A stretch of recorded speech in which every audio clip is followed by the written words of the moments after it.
പോയി. പാമ്പല്ല കേട്ടോ, ഇത് വലിയ കിങ് കോബ്രയാന്ന് തോന്നുന്നു. ഓടിക്കല്ലോ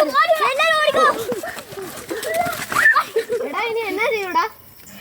അപ്പത്തെ വീട്ടിലെ ജോയിൻ ചേട്ടനെ വിളിച്ചോണ്ട് വന്നാലോ? വലിയ പാമ്പ് അത് ആ വഴിക്ക് പോയിക്കോട്ടേടാ. എന്തിനാ പിടിക്കാൻ പോന്നേ? വലിയ പാമ്പ് എടുത്തക്കാരനല്ലേ? എന്നാ വാ, ഒന്ന് നോക്കിയാക്കാം. വാ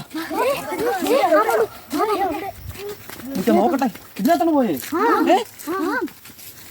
അയ്യോ, നമ്മൾ ഉദ്ദേശിച്ച പാമ്പല്ലോ കേട്ടോ. നല്ല രാജകുമാരൻ. അയ്യോ, നല്ലൊരു മാറി ഉള്ള വിട്ട് ഓടിക്കാൻ മക്കളെ. മാർക്കോ നമ്മൾ പിടിക്കട്ടെ. ഇവിടെയോ കൈ നിൽക്കുന്നടോ. ആരും അടുത്ത് വന്നേക്കരുത്. വേണ്ട, തിരിയുന്നുണ്ട്. പൊക്കുന്ന കൂടെ. പാമ്പ് പാമ്പ്